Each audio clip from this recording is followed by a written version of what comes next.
In this video, we are going to explore 10 very powerful features or hacks that can save a lot of time on a day-to-day basis, at the same time can address a lot of data security or privacy concerns we might have. All these 10 features are very powerful and we must be using them. Let's quickly explore those features and look at options how we can integrate them in our ChatGPT workflows. The first one I'm going to talk about now is ChatGPT projects. This was released sometimes back, but I think somehow it's not being utilized properly. It's very important to use this feature to organize your chat histories in an easily manageable way. Now if I go to projects, I click on plus, it's a new project. Let's say if I say test ChatGPT and create project.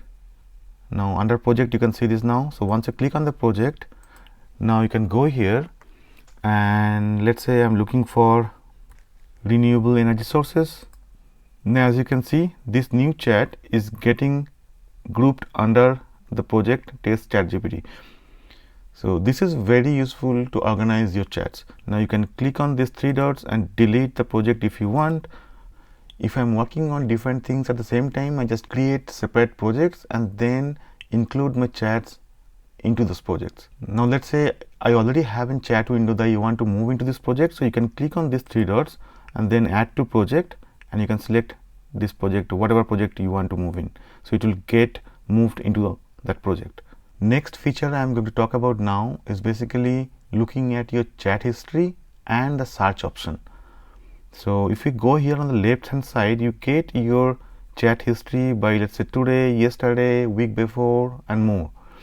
It's not always easy if you want to find out a specific chat that you might have done before 2 weeks, 3 weeks or more. So what you can do, you can click on this search button, search chats, and then let's say I'm looking for some of my historical chats on Quantum. Now it will get me all the chat window I have using this string. Then let's say I find out, okay, this is the one I want to work on now. I click on this and I get back here, and then I can continue to work on the same chat window that I worked sometimes back. Next one I'm going to talk about is temporary chat window.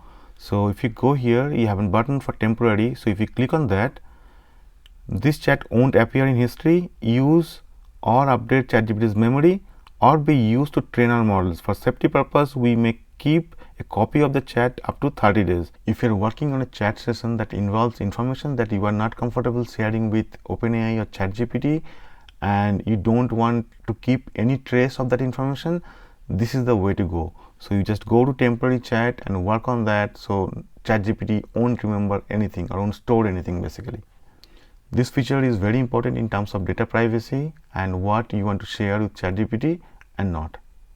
The next feature I'm going to talk about is related to ChatGPT memory and how you control that. So if you click on here, go to settings and then go to personalization, and now we have reference saved memories. That's the old memory that we had earlier, and this is the new one, reference chat history. Now you can switch on both of them or one of them, or switch off both of them. Reference chat history is a very new feature that's launched recently, and if you want more details on this topic, click on the I button and watch the video in my channel on this topic. The next feature I'm going to talk about is the schedule task in ChatGPT. Now earlier you used to get an option here for ChatGPT 4o schedule task. It's not available anymore because the newer models has this task feature embedded. Now GPT 4o doesn't support task, so we cannot schedule the task with 4o anymore. But let's say if I go to O3 and I just said create a task to generate a summary of latest AI news released previous day every morning 8 AM. Now you got your task created here, generate AI news summary. You can click on this, you can edit the task like name or instructions, and then schedule. You can make it daily, weekly, monthly, annually or custom, and I can mention about doesn't repeat also, and you can mention the time of day where you want to execute the task, and this is generally on your local time zone. Here also you can pause or delete the task. Now you can go to the task, view all tasks here, or another option is you can go here and click on this and go to tasks. The previous tasks I created was using 4 scheduled tasks like AI weekly newsletter, find AI updates, generate AI weekly newsletter. The ones I created today is generate AI news summary. It's using the O3 model. Now if you click here, again you can pause the task, or you can delete that if you don't want, and again you can edit the task also. One more important thing for the task, so if you go here on settings and notifications, you get the option like push or email if you have this email selected. So once the tasks are executed on schedule, you'll get a notifications from ChatGPT in your mailbox. Next feature I'm going to talk about is ChatGPT keyboard shortcuts. This feature seems to be very basic, but this is very powerful in the sense it actually saves a lot of time on your day-to-day chat interactions in ChatGPT. I was not using this before. I started using this for last 1 week, and ever since I'm continuously using this. So what you need to do, just press Ctrl and then /. Now you get those keyboard shortcuts. So if you start using those keyboard shortcuts in your ChatGPT chat sessions or interactions with ChatGPT, it saves a lot of time. The next feature I'm going to talk about is custom instructions. So if you go here, click on Customize ChatGPT. What should ChatGPT call you? So you can mention a preferred name you want to be called. What do? You can just give it quick descriptions, or like basically based on what you do in your ChatGPT sessions. What traits should ChatGPT have? You have options like chatty, witty, straight shooting. You can click actually multiple here, let's say encouraging, etc. Anything else ChatGPT should know about you, like interests, values, preferences, to keep in mind. So whatever you mention here, select here or define here, ChatGPT is going to remember those and use this to personalize responses across your all sessions. It is very important to check this box for enable for new chats. Now if you go to advanced, you can enable or disable any particular feature you don't want to use in ChatGPT. Like for me, I always disable DALL-E. Somehow I don't like the images created by DALL-E, so I keep that disabled. Now once you click on save, all the information you provided here will be effective immediate. The next feature I'm going to talk about is basically exploring custom GPTs. This is very powerful in the sense you have custom GPTs already created that serve a very specific purpose, but I found most of us might not be using this. This is very powerful. If you click on explore GPTs, now here you get topics, writing, productivity, research and analysis, education, lifestyle, programming, right? So you get custom GPTs already available here by category. Like you can select SciSpace, or you want to use Canva, anything. You can search here if you are looking for something. Let's see, if I search on Canva, see I get this one, same thing. Now let's say I'm trying to use SciSpace, and there are some default conversation starters like, does wearing an activity tracker improve health outcomes? Now see, it's SciSpace here. So basically you are using a custom GPT here, and now SciSpace wants to talk to SciSpace.com, just confirm. So this is an integration between SciSpace and ChatGPT. So you send your request from ChatGPT and get the response using SciSpace. So this is the answer to your research questions that's coming from SciSpace.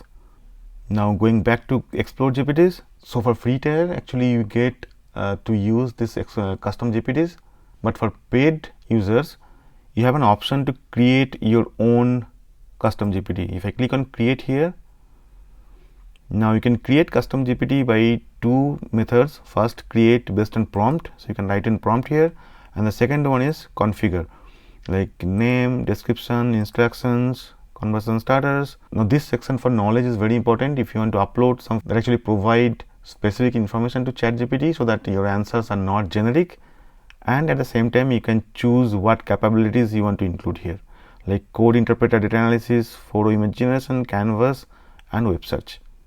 The next feature I'm going to talk about is library.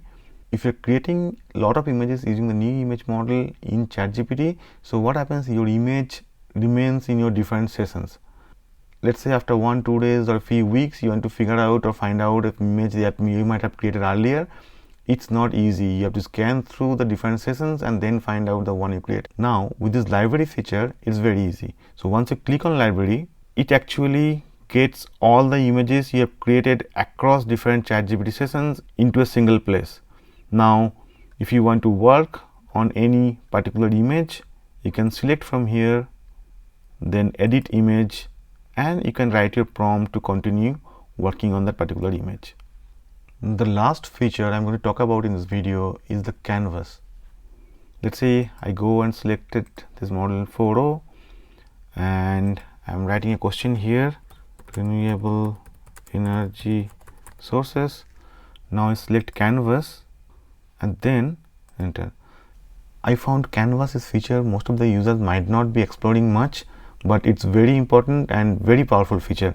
Now once you have this canvas opened, you can continue to ask your follow-up questions here and continue to refine the output.